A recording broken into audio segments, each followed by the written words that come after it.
mergulhei na ironia. Às 10, Chico Buarque, Caravanas. Eu fiz este blues pra Bia, mas Bia não vem me ouvir.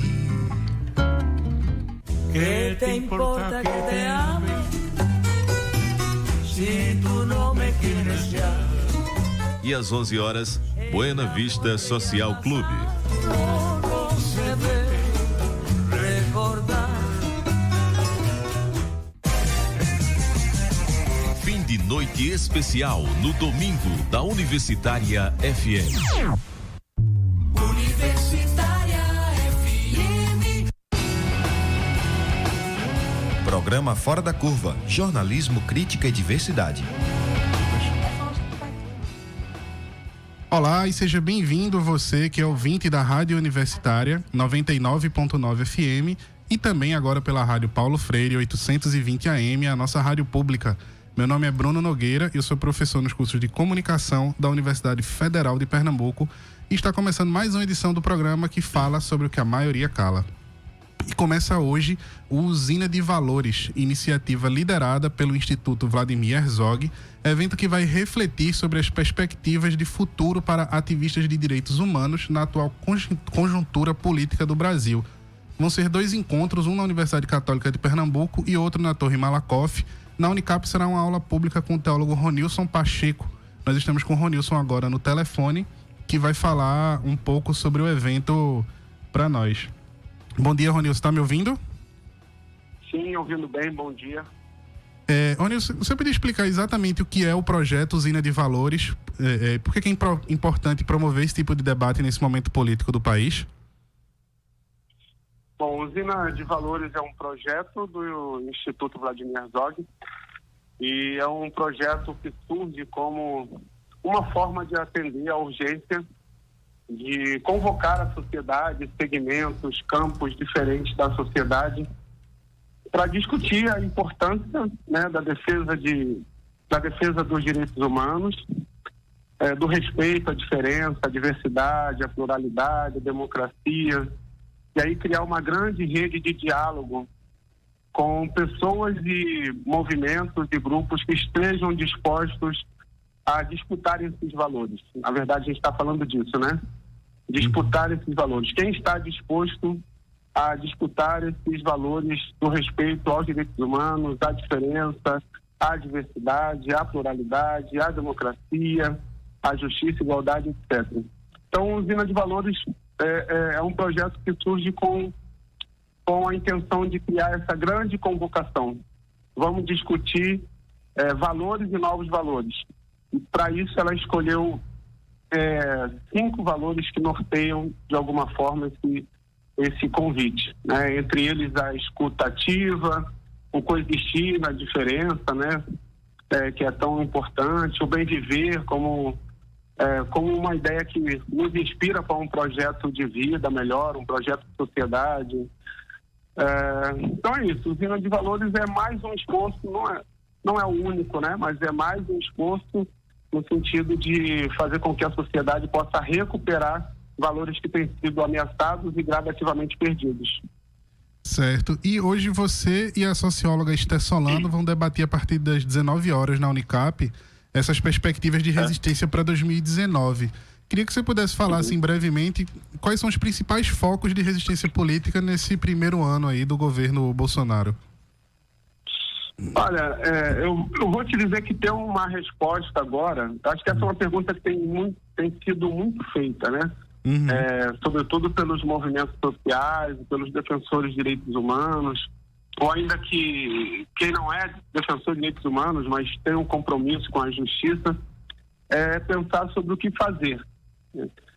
Eu acho que a gente não tem respostas e eu acho que o grande convite da mesa é que nós vamos discutir e pensar juntos, na verdade. Nós não vamos levar uma cartilha de estratégias, a gente vai discutir juntos sobre estratégias que são possíveis, né? E aí algumas estratégias que eu particularmente vejo como possível, como a gente não se desespera, no sentido de querer resolver tudo de uma semana para outra, como se isso fosse possível, mas como a gente usa esse momento para poder pensar, para poder repensar, construir novas estratégias, construir coletivamente, voltar para uma relação mais afetiva, mais comunitária, voltar para as comunidades, voltar para as periferias, voltar para as pessoas de base, voltar para o diálogo com as pessoas comuns que estão fora do espectro, né, da defesa dos direitos humanos, dos movimentos sociais, que não tem a expertise da academia, que não tem a expertise da análise crítica e de conjuntura, mas que sente na pele os efeitos, né, da perda de direitos, do arrefecimento, né, da repressão, da perda da justiça. Então, acho que uma estratégia importante é como é que a gente respira diante de uma situação como essa e constrói coletivamente novas possibilidades. Como que a gente não se desespera, imaginando que a gente pode dar uma resposta rápida, mas que a gente precisa construir com calma, de forma gradativa e de forma coletiva, uma alternativa comum. Isso por um lado. Por outro lado, eu diria que muitas pessoas e muitos movimentos vão repetir as estratégias, porque o que eu quero dizer com isso? Eu quero dizer que tem gente que vai continuar fazendo o que sempre fez, porque as pessoas sempre lutaram, né? Movimentos que sempre lutaram, movimentos que nunca desanimaram sobre uma possível ilusão, de uma perspectiva de que a justiça foi alcançada. O que vai ser feito é que isso vai ser intensificado, né? É uma luta que continua, mas que a gente precisa fazer talvez com um pouco mais de paciência, né? Esperança e construindo novas perspectivas. Então a mesa hoje é um pouco sobre isso, né? Estratégias para 2019, mas não é uma aula sobre o que fazer em 2019. É um convite a pensar o que nós podemos fazer juntos em 2019.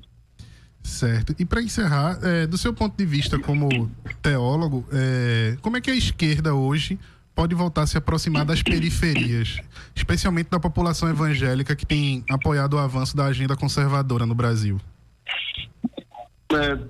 Talvez uma atitude importante seja se abrir a uma possibilidade de aprender. Eu acho que é algo que sempre marcou a esquerda de uma maneira geral, e eu acho que isso está muito dentro do discurso do chamado trabalho de base, que de alguma maneira invoca a ideia de alguém que faz um trabalho para poder empoderar alguém.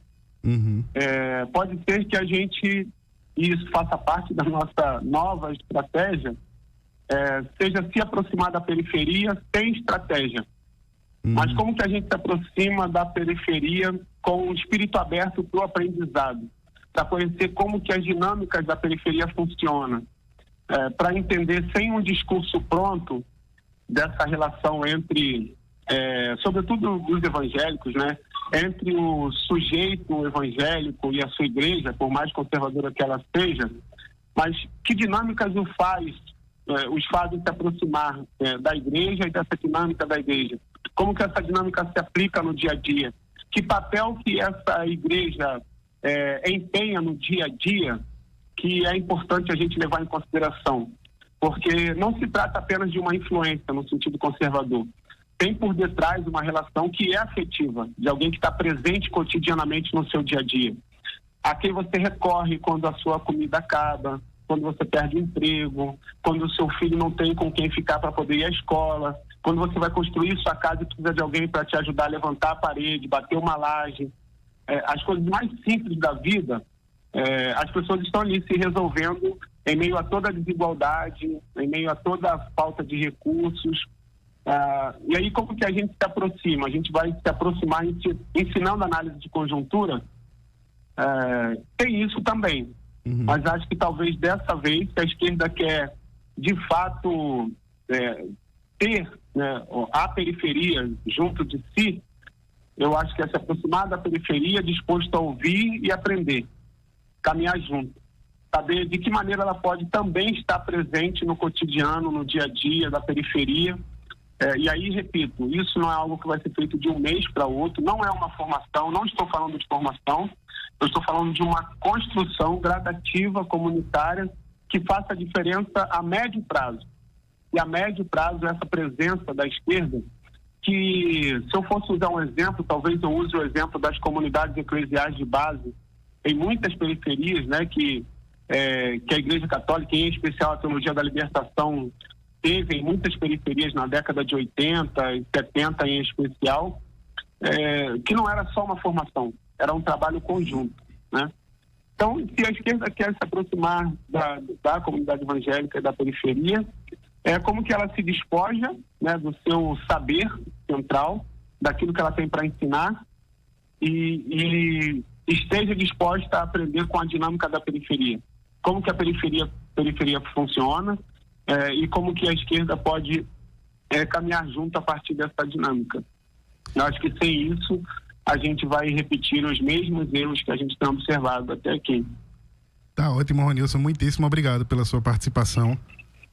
Tá bom. Bom dia. Ok, eu que agradeço pelo convite e a possibilidade e reforço o convite. Estejam lá com a gente hoje às 7 e tragam também sugestões, impressões e vamos construir junto um grande ambiente, né, de construção de alternativas. Tá ok, até mais. Lembrando que o evento acontece hoje às 19 horas na Universidade Católica de Pernambuco e ele é gratuito. E hoje, o Brasil acompanha com uma certa tensão as definições para o próximo governo federal de Jair Bolsonaro, e essa tensão acontece porque muita decisão vai e volta, tudo ainda está num campo de indefinição muito forte, né? Mas nesse campo de incertezas está a declaração que ele deu durante a campanha ainda de que, se fosse eleito, não haveria 1 centímetro a mais para a demarcação de terras indígenas no Brasil. A fala ameaça diretamente o direito desses povos às terras tradicionais, que é garantido pela Constituição Federal. Hoje o Brasil tem 63% de terras indígenas ainda sem nenhuma providência de demarcação, de acordo com um levantamento feito recentemente pelo Conselho Indigenista Missionário, o CIMI. A afirmação, ela ganha um novo contexto a partir da nomeação da nova ministra da Agricultura, Tereza Cristina, que teve entre seus principais financiadores de campanha o fazendeiro Jacinto Honório da Silva Filho, né, atualmente investigado pelo Ministério Público Federal de ser mentor intelectual e financeiro de crimes de tortura e assassinato contra povos indígenas. E por isso o Fora da Curva pergunta hoje: vai sobrar terra para povos indígenas no Brasil? Eu estou aqui no estúdio com Zé Carajá, que é assessor do Conselho Indigenista Missionário, e com Gabriela Rodrigues Santos, que é advogada da Comissão Pastoral da Terra. Bom dia. Bom dia. Bom dia, Bruno. Sejam bem-vindos. Lembrando a você que está nos ouvindo que você pode acompanhar nosso programa também em vídeo pela nossa página do Facebook. O endereço é facebook.com/programa Fora da Curva, e também pela da Rádio Universitária, que é facebook.com/99 Universitária. Lá você pode mandar perguntas e comentários para nossos entrevistados aqui no estúdio sobre o tema do nosso dia. E aí, para começar, essas afirmações, elas sempre são frases de impacto, né, muito fortes. Essa é uma medida que ela é realmente possível, ou a Constituição ela ainda deve ser respeitada, né? É possível se começar o governo com uma afirmação tão forte dessa, não haverá mais demarcações de terra no Brasil? Pois é, bom dia primeiro a todos aí os ouvintes, obrigado a vocês pelo convite, para nos dar essa oportunidade de dizer algumas coisas para um grande público. Essa afirmação foi feita no processo de campanha eleitoral, né, dentro de um contexto de acirramento de posições e de disputas, né, de projetos de Brasil, mas do ponto de vista jurídico, legal, ela não tem nenhum sentido isso, né? Porque ela vai contra o que a Constituição brasileira diz hoje, principalmente os artigos 231, 232, referente aos povos indígenas. Agora, esse movimento de setores ligados ao agronegócio, ligados aos grandes empresas de exploração de minérios, etc., aqui no Brasil, não vem com bons olhos a demarcação de territórios quilombolas indígenas. Isso por quê? Porque os interesses dele de perceber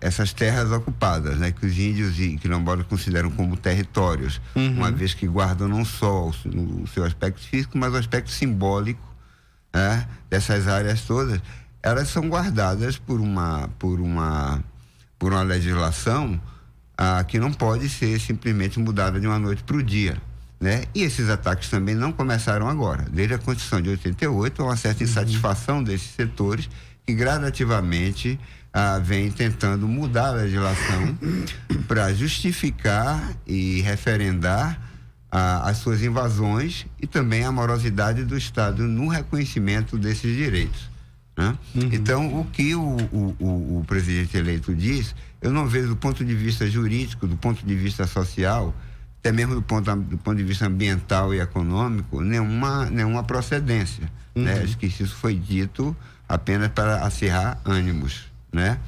Agora, sobre essa indígena... Com relação a isso, acho que é bem interessante mesmo. Eu queria primeiro agradecer o convite também, Bruno, dizer bom dia a todos, bom dia, Carajá, bom dia aos ouvintes.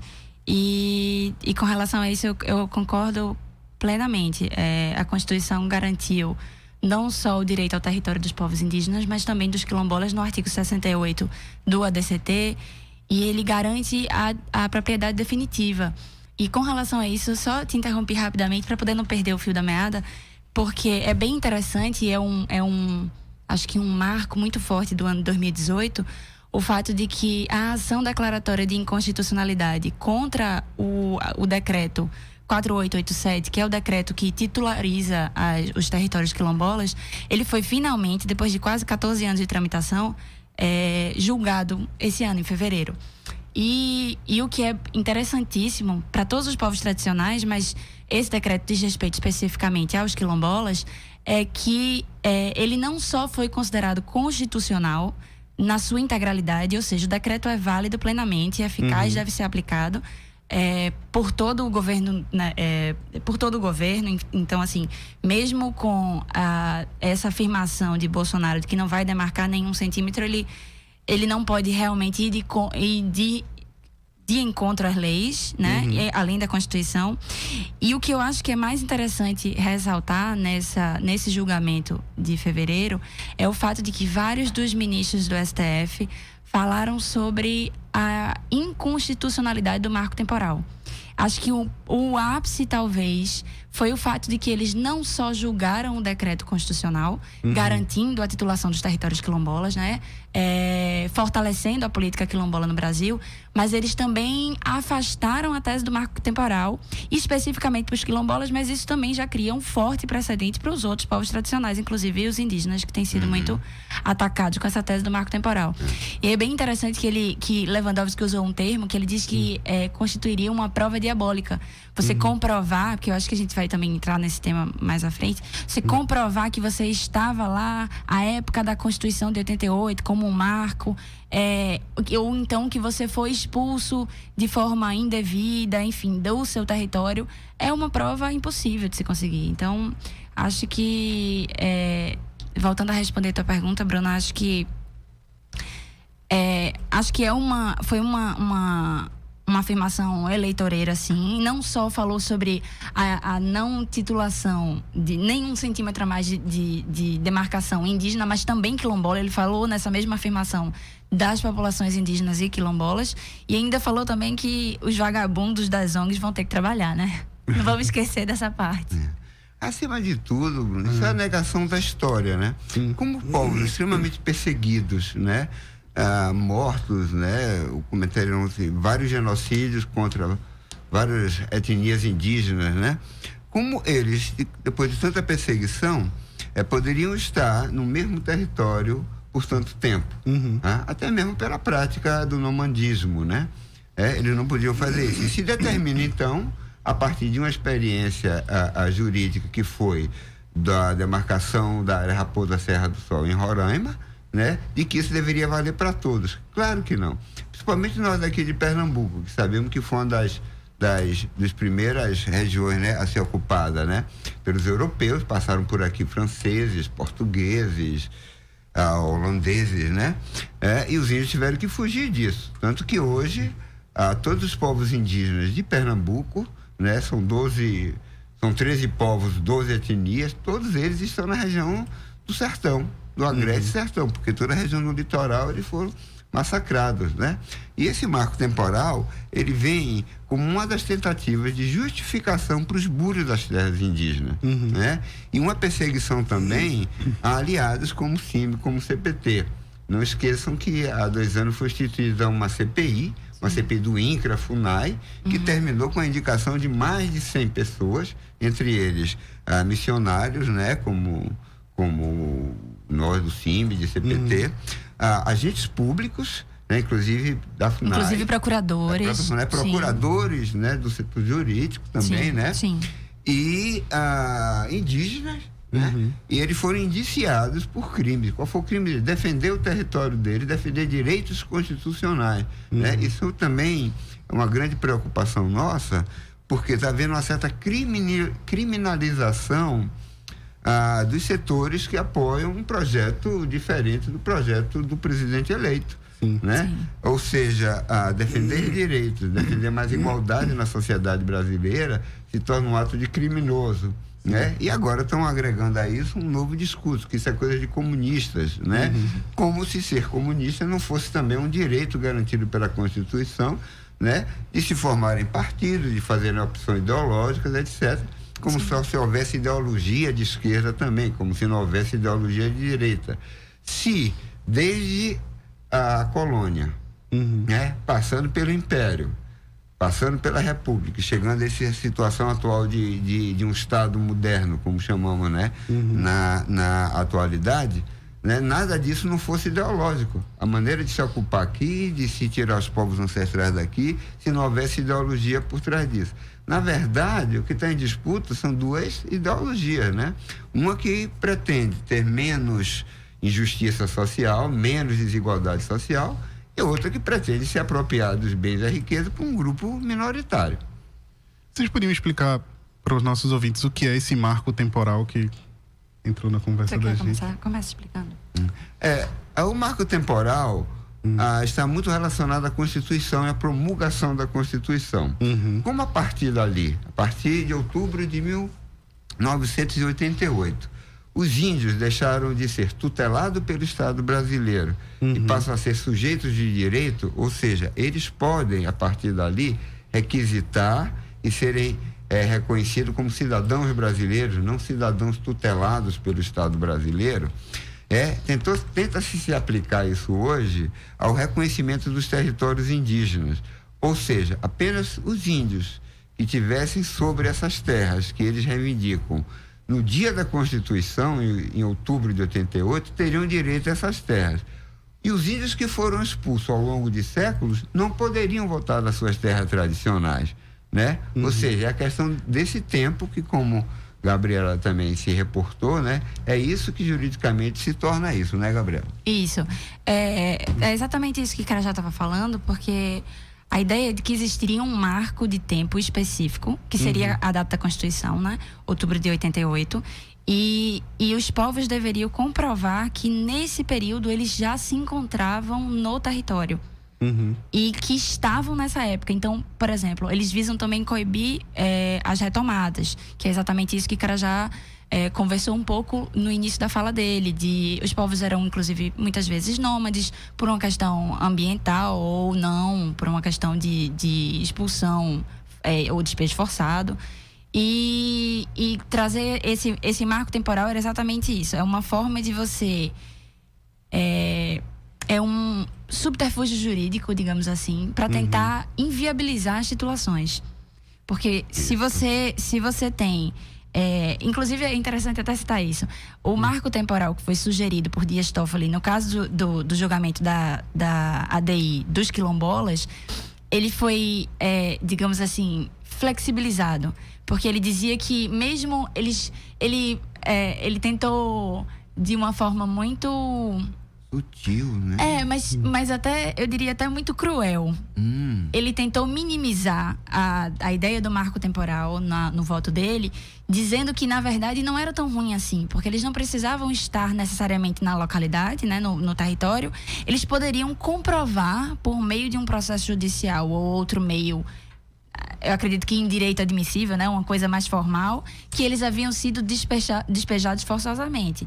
Então, se até 88 não existia nem sequer a denominação juridicamente entendida de quilombola, né? O reconhecimento dos remanescentes de quilombola pelo Estado brasileiro, como é que se exigia que eles comprovassem que tinham saído do território até 88 e que em 88 não estavam por conta disso no território, por meio de um processo formal de expulsão. Eles tinham que ter prova, fazer prova disso. Isso é absurdo. E aí, uma coisa que eu acho que talvez tenha se passado batido também no debate em torno disso, diz muito respeito às conjunturas de bancada que esse novo governo precisa fazer, né? É um ponto polêmico porque foi uma candidatura lançada com a narrativa do combate à corrupção, mas agora está começando a se configurar essa bancada junto a partidos que têm um índice de investigação de corrupção muito alto. Estou dizendo tudo isso porque eu queria saber de vocês, antes de ser um conflito com quilombolas e indígenas, a gente pode ter uma leitura de que, na verdade, é uma conjuntura de interesses para a chamada bancada ruralista, né? Como é que vocês avaliam essa... A bancada, inclusive, declarou o apoio ainda durante a eleição, né? A candidatura do Jair Bolsonaro. Exato. A ministra da Agricultura, representante dessa bancada. Então, de que forma os interesses da bancada ruralista vai de encontro com a preservação das terras quilombolas e indígenas? Vamos lembrar o seguinte: essa bancada ruralista, ela está plantada no Congresso há muitos anos, né? Inicialmente, a formalização dela foi chamada de UDR, né? União Democrática Ruralista, né? E hoje ela é chamada de bancada porque existem outros grupos, né? Além da UDR, surgiram outros, né?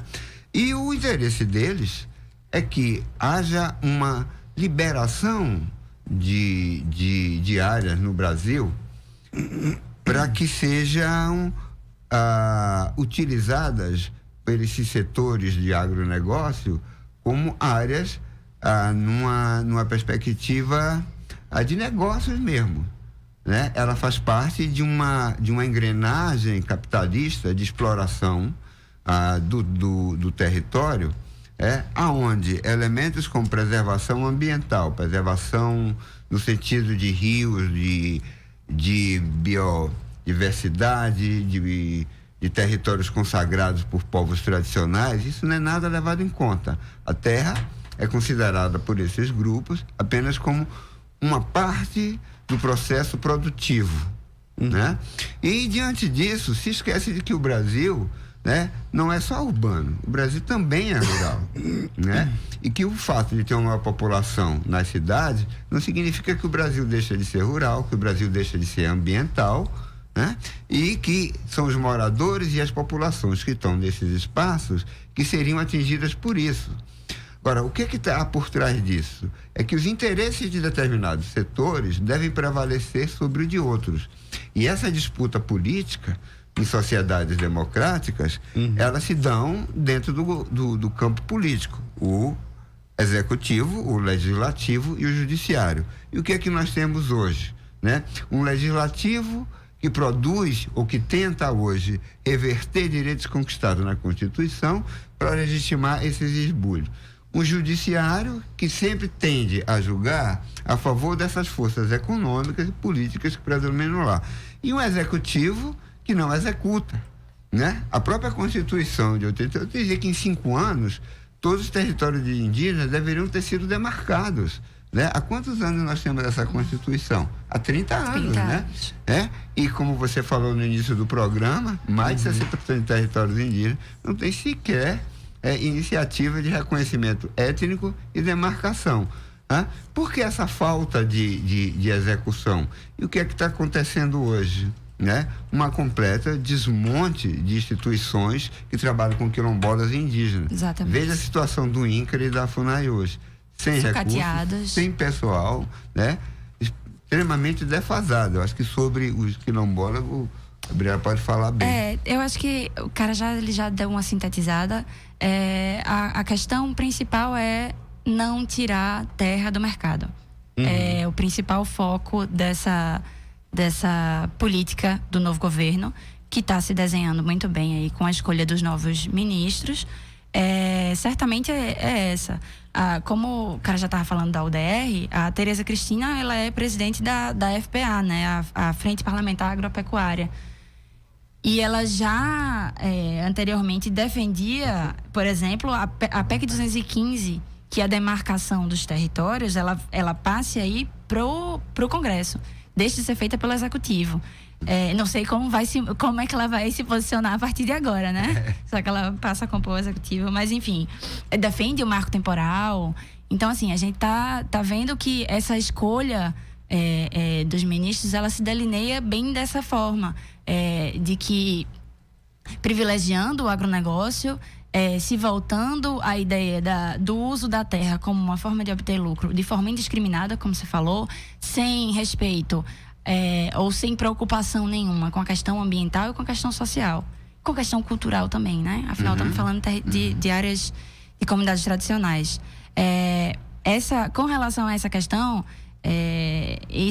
essa expressão é muito utilizada em vários dos discursos ao longo do tempo, principalmente pela bancada ruralista, que é isso, a preocupação com a diminuição de terras no mercado de terras. Então, para você ter uma noção, de todas as comunidades quilombolas, só tem, por dados da CONAC, que é a Coordenação da Articulação Nacional Quilombola, só 6% dos territórios das comunidades foram titulados até hoje.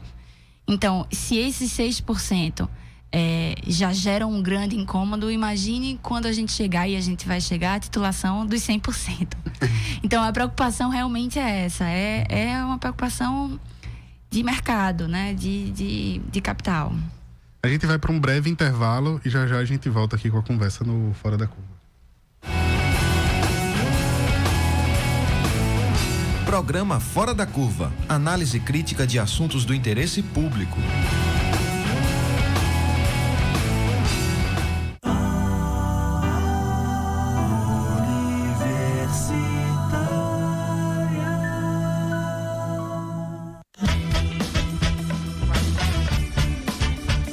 Universitária FM, Agenda Cultural.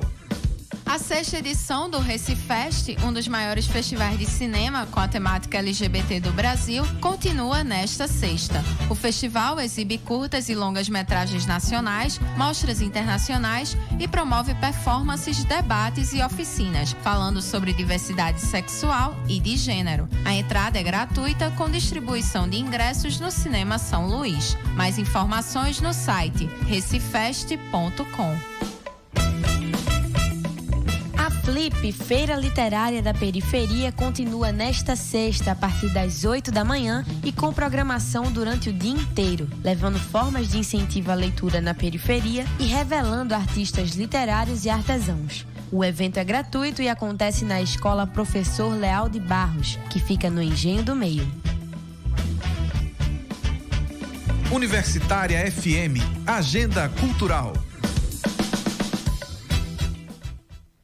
A Rádio Universitária AM agora é Rádio Universitária Paulo Freire. Vamos ouvir a pró-reitora da Pró-Reitoria de Extensão e Cultura da UFPE, Cristina Nunes. A Rádio Paulo Freire se configura como mais um espaço extensionista dentro da universidade. Paulo Freire, para nós, na Universidade Federal de Pernambuco, e para a extensão universitária, ele é uma pessoa muito importante. Além de ter sido professor dessa casa, ele está na origem da extensão da UFPE. Então, esse espaço que pretende reunir os vários projetos de extensão em diálogo com a sociedade, essa é a essência genuína de todas as ideias que permeou Paulo Freire. Rádio Paulo Freire, a rádio que fazemos juntos. A primeira TV pública do Brasil completa 50 anos. Informação, cultura e entretenimento. Grande base da programação da TV Universitária, dos esforços que ela sempre fez, foi em prol da cultura popular do nosso povo. Parabéns, TVU do Recife. Uma homenagem da TV Brasil e da rede de emissoras públicas. Você tem um encontro marcado com a boa música. Terceiro Festival do Choro, João Pernambuco. Dias 1 e 2 de dezembro, na Torre Malakoff. Homenageando Henrique Anis. Terceiro Festival do Choro, João Pernambuco. Dias 1 e 2 de dezembro, na Torre Malakoff. Praça do Arsenal, Recife Antigo. Uma realização, Isto é Choro. Entrada franca. Apoio Rádio Universitária. Universitária FM 99.9. Fora da Curva, jornalismo analítico na Rádio Universitária, a nossa rádio pública. Estamos de volta com o programa Fora da Curva, que pergunta hoje se vai sobrar terra para povos indígenas e quilombolas também no Brasil, nesse novo governo. Estou aqui no estúdio com o Zé Carajá, né, que é assessor do Conselho Indigenista Missionário, e com a Gabriela Rodrigues, que é da Comissão Pastoral da Terra. E aí, uma coisa que está na entrelinha dessa conversa que a gente está tendo aqui é muitas vezes essa noção de que o índio e que o quilombola é um outro povo que não é o povo brasileiro, né? Porque a gente está discutindo como se fosse um direito à parte, em contraponto ao direito da população, enfim, parece que tem uma questão cultural complexa, né, dentro disso que a gente está conversando. Estou dando esse contexto porque talvez isso ajude, não a entender, mas a explicar, né, uma controvérsia que a gente tem vivenciando de que, na medida em que esse novo governo vai se desenhando, ele vai apontando determinados inimigos. Né, o professor hoje, por exemplo, se tornou uma figura antagonista, né? Se discute a educação na perspectiva de que o professor está fazendo uma coisa errada, né? E aí isso ajuda a se constituir esse discurso de raiva, de ódio, etc., contra a figura do professor, por exemplo. E queria saber de vocês acham que afirmações fortes como essa ajudam a aumentar essa violência mais, não só simbólica, mas também física, contra povos indígenas, contra povos quilombolas, porque parece que é um outro povo também e é um povo que agora passa a ser visto como inimigo? Como é que vocês fazem a leitura disso? Eu não tenho dúvida de que contribui, que aumenta muito. Na verdade, a gente já vinha numa linha de crescimento de violência contra comunidades tradicionais, de modo geral, indígenas e quilombolas. Uhum. E por meio de um levantamento feito pela CONAC, a Coordenação Nacional da Articulação Quilombola, a gente viu que nos últimos 10 anos, o ano de 2017 foi o mais violento. Teve um aumento de 350% de assassinatos de quilombolas em 2017 em relação ao ano anterior, 2016. Então a gente já sente uma tendência a uma maior violência contra essas populações. Com um discurso abertamente criminalizador, que esse discurso nesse sentido, a tendência é realmente de só piorar. Esses dados, eles ainda não estão compilando os dados de 2018. Mas certamente, quando houver o fechamento dos dados de 2018, a gente está caminhando para uma piora. E, assim, a violência física, não só de assassinato, mas de ameaça, de despejos forçados e de todo tipo de criminalização.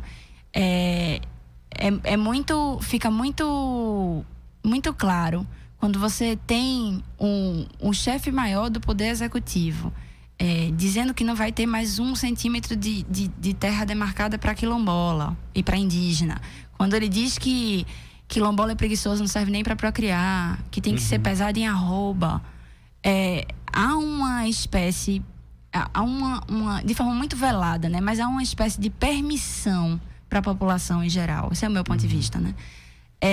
De que essas populações, essas comunidades quilombolas, elas podem ser tratadas dessa forma, como bicho.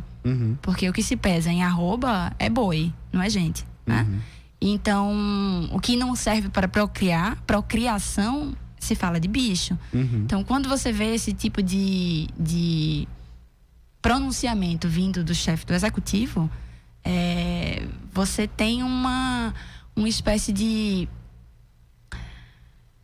permissão, realmente, né? Desse tipo de violência contra essas populações. É muito perigoso. De legitimação de uma violência, de uma agressão. Sim. Agora, o que chama mais atenção, se a gente assim pensar, a construção desse Estado-nação hoje, chamado Brasil, foi toda feita em cima de violência, ela permanece, né? Isso se começa com a violência contra os povos ancestrais, nativos, os indígenas. Posteriormente, né, os chamados quilombolas foram trazidos, foram sequestrados por empresas de comércio de escravo europeias na África e foram trazidos para cá, né? E fazem 518 anos, né, que isso se reproduz de formas diferentes, né, com os colonizadores e os colonizados, né? Os colonizados nunca, em momento nenhum da história, deixaram de resistir a isso. Os quilombos, né, são entendidos como espaços de resistência dos escravos contra a escravidão. Os povos indígenas, em todo esse território chamado Brasil, em diversos momentos, criaram articulações, criaram junções de povos, né? E fizeram guerras contra os portugueses, fizeram guerra contra os franceses, contra os holandeses, né? Nunca se deixaram escravizar.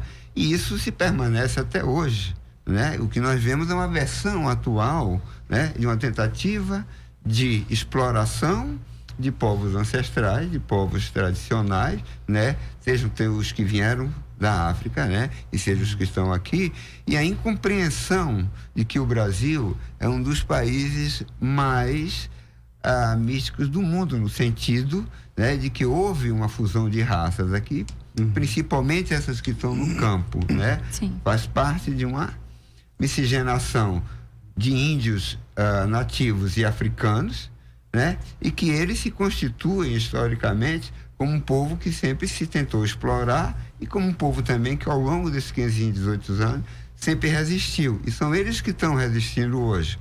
O que está acontecendo é que esses grupos que por uma questão de democracia, mesmo que fosse mínima, né, estivesse tentando fazer uma compreensão de um Brasil, né, novo, onde essas populações fazem parte e, como você diz, não são uma outra população, são brasileiros tanto nativos quanto os outros o são. Esses grupos que estavam tentando fazer isso estão sendo hoje derrotados, né, pelo menos do ponto de vista jurídico, né, e político, né, por forças que pretendem manter essa mesma tradição de domínio, de exploração e de apropriação de riquezas, né? Mas as resistências estão aí, né? E não deixa de ser muito preocupante como essa criminalização do índio, a criminalização do quilombola, ela ganha uma dimensão nesse esse buraco gigantesco que são os comentários que a gente vê na internet, como as pessoas se apropriam disso e dão continuidade justamente a essa narrativa, a esse discurso, né, de colocar isso que foi muito bem pontuado aqui, né, que é de fato uma criminalização, né? Parece que se torna um crime você ser parte desses povos. O nosso ouvinte aqui, o Ricardo Galvão, ele mandou uma pergunta que ele diz assim: se é verdade que estamos num escancarado estado de exceção, como é que vão respeitar direitos legais de índios e quilombolas? Essa pergunta é uma pergunta muito interessante. De fato, vivemos momentos muito difíceis, né, na atualidade. Mas essa resistência que o cara já falou tão bem, é uma resistência que, inclusive, sempre se deu na prática. Não necessariamente, inclusive antes da Constituição. Antes da Constituição reconhecer os direitos aos territórios quilombolas, o direito à titulação das terras indígenas, dos territórios indígenas em 5 anos, essas populações resistiram. É de se perceber que, por exemplo, foram 100 anos entre uma abolição absurda, supostamente abolição, digamos assim, da escravatura, e o reconhecimento do território dessas populações quilombolas. Então, é essa resistência que vai perdurar. Dentro da lei, existem hoje mecanismos muito mais muito interessantes, inclusive de vigilância da própria população. Por exemplo, casos de racismo propagados pela internet, pelas redes sociais, agora estão sendo muito mais acompanhados. E essa rede de fortalecimento no combate ao racismo, no fortalecimento da busca da titulação por essas comunidades tradicionais e tudo, ele tem se intensificado também nesses momentos de crise. Então, é um momento também de, por outro lado, de maior perseguição, né?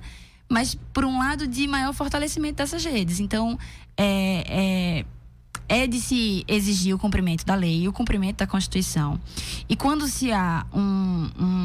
quando se percebe que o Estado brasileiro, ou o judiciário, ou o executivo, ou o legislativo não estão cumprindo com o seu dever constitucional, existem outros mecanismos. Por exemplo,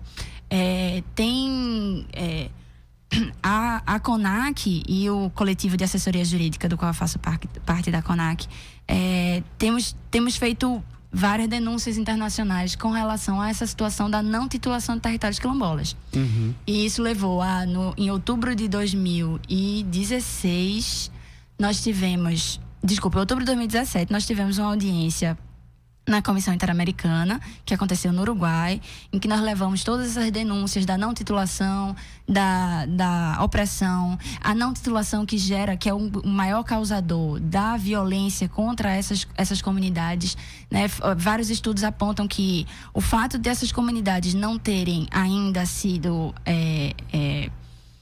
tituladas em seus territórios é o maior fator de criminalidade contra elas, de criminalização, principalmente de assassinatos e ameaças. E isso tem gerado uma grande repercussão internacional. Inclusive, no mês passado, nós tivemos uma reunião de trabalho com a Comissão Interamericana e conseguimos trazer representantes da comissão para fazer várias visitas em várias comunidades quilombolas aqui no Brasil. Inclusive, comunidades com situações delicadíssimas, que envolvem a Marinha, no caso da comunidade de Rio dos Macacos, na Bahia, que tem impedido as populações, inclusive, de entrar no seu próprio território, como no caso da base de Alcântara, no Maranhão, como as situações todas que têm acontecido no Pará. Então, assim, um dos mecanismos que nós vislumbramos no momento em que se percebe que a lei no Brasil não está sendo cumprida pelo próprio executivo, ou enfim, e pelo judiciário, possivelmente, existem outros mecanismos, inclusive internacionais, para tentar exigir esse cumprimento. Como eu falei no começo do programa, a gente ainda está numa fase de transição que, por definição, tem sido muito de incertezas, né? Muita coisa que é anunciada, depois é desfeita.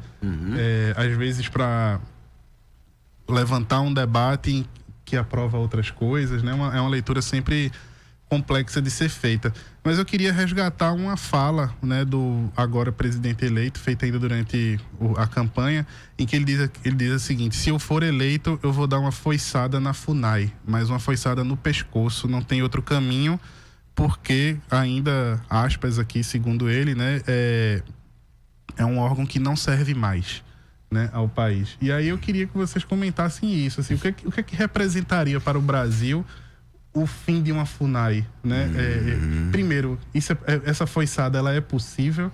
E sendo possível, o que é que acontece? O Bruno disse que ia dar uma coiçada. Foiçada. Foice.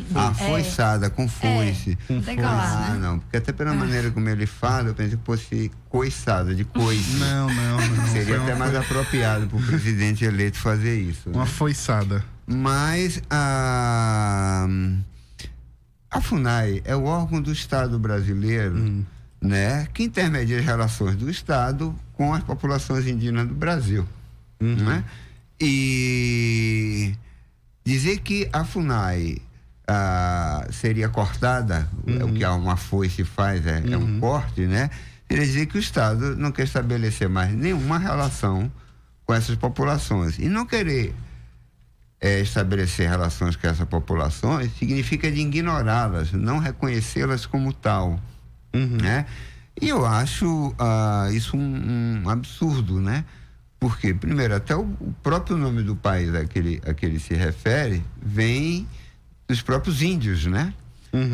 Segundo, que ele seria praticamente o único país do mundo que não tem um órgão estatal para se relacionar com populações, né, tradicionais e ancestrais, né? Agora, a maneira como a FUNAI tem atuado, as limitações que a FUNAI tem apresentado ao longo da história, é por conta da própria falta de interesse do Estado brasileiro em ter um órgão eficiente para cumprir o papel que o Estado tem, segundo nós conversamos bastante aqui, a legislação, a base, o arcabouço jurídico legal pressupõe para essas populações, né? E não me parece também adequado que um presidente eleito use esses termos, né? De dar uma foiçada, né? Ele vai dar uma foiçada na FUNAI, vai dar uma foiçada no INCRA, em que ele mais vai usar a foice, né?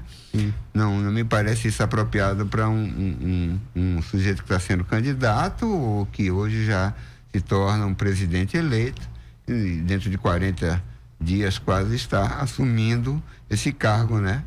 De presidente da República. E essa montagem que ele faz do ministério, né, dele, quem seriam os colaboradores dele, inevitavelmente nos assusta, porque são pessoas que também têm tido pronunciamentos, né, anti-indígenas, são pessoas que têm se referido à violência como possibilidade de solução de problemas, enquanto essas outras partes, né, não tem esse discurso. Por exemplo, eu nunca vi ninguém de oposição ao presidente eleito dizer que pretende dar uma foiçada na UDR ou na Federação dos Agricultores, dos Fazendeiros ou no próprio presidente, né?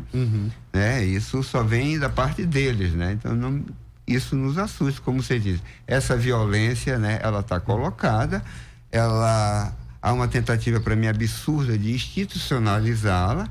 Já tentaram outro dia até um projeto de lei para dizer que movimentos sem terras e coisas desse tipo são movimentos criminosos, terroristas, né? Sim.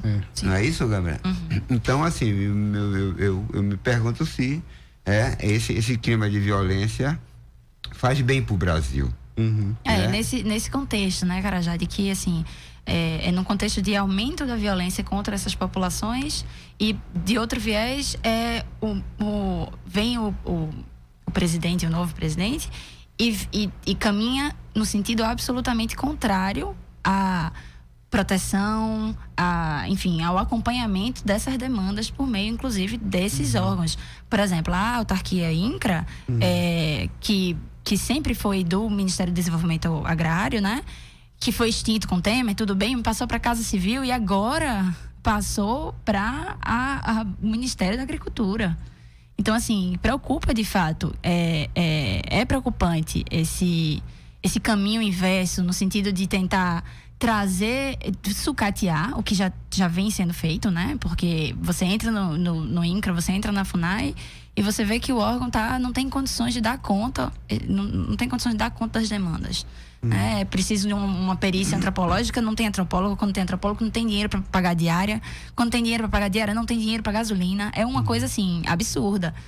Mas da forma como vem sendo falado, de fato, é preocupante, porque ele fala em tentar extinguir, né? Ou enfraquecer a ponto de não conseguir fazer nada, como é o caso de levar o INCRA, no meu ponto de vista, para o Ministério da Agricultura.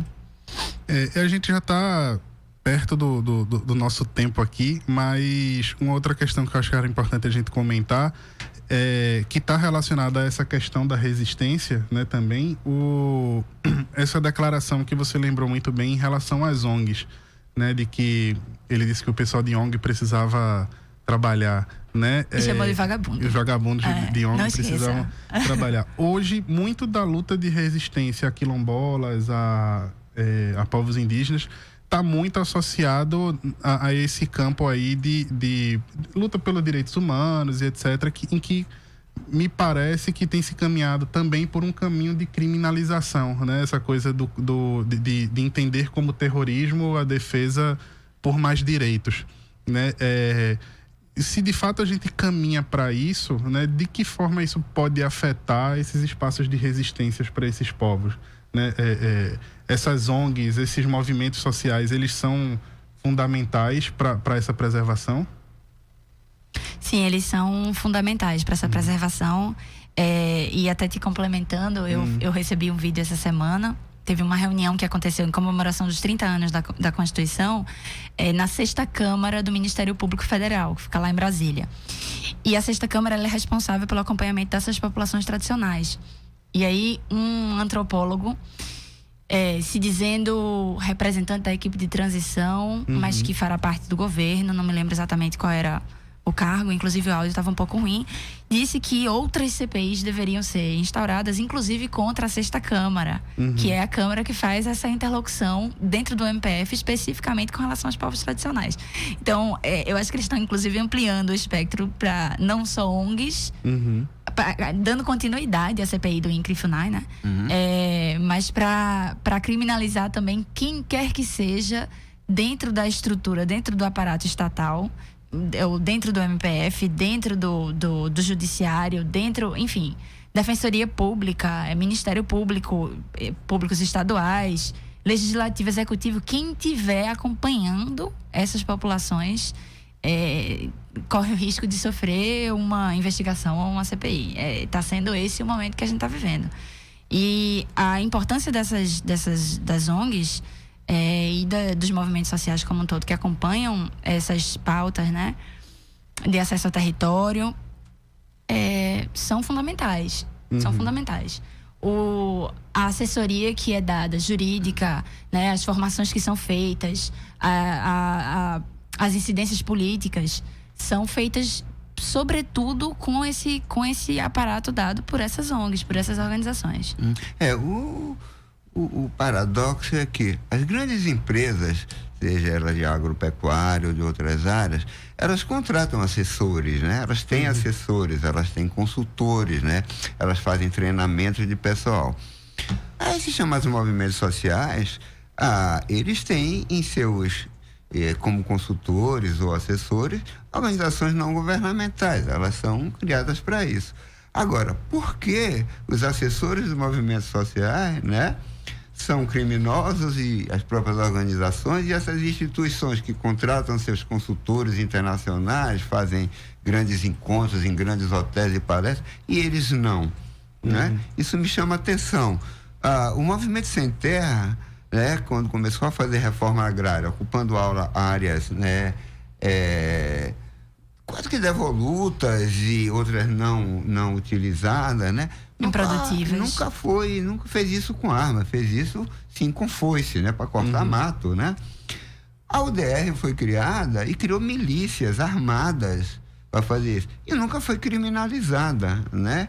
Porque existe praticamente 2 pesos e 2 medidas, né? Sim. As ações dessas populações são criminalizadas e as ações dos outros não.